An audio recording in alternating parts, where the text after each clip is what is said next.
Donc, ce que vous voyez ici, en fait, c'est un système à 2 colonnes qui représente un peu ce qu'on retrouve dans notre unité. Donc, 2 unités, une première unité qui permet de venir capter le CO2, puis une deuxième unité qui permet de sortir le CO2 qu'on a capté.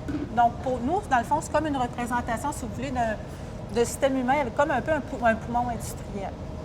Donc, comment ça fonctionne? C'est qu'en fait, dans notre système industriel, vous avez, il y aurait le gaz qui contient le CO2 qui entre à la base de la colonne. D'accord. Puis vous voyez ici qu'il va monter. Puis tout le long qu'il va monter à travers le support solide qu'on appelle le garnissage, il va rencontrer un liquide.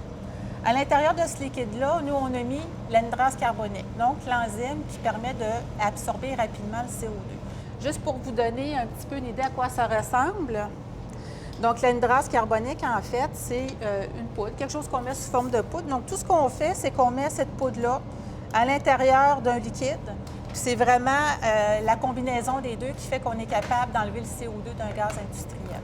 La solution qu'on utilise, c'est quelque chose qui ne se dégrade pas, qui est très stable, puis qui n'a aucune émission toxique à l'environnement. Ça serait finalement c'est ce qui serait branché à la cheminée, Oui.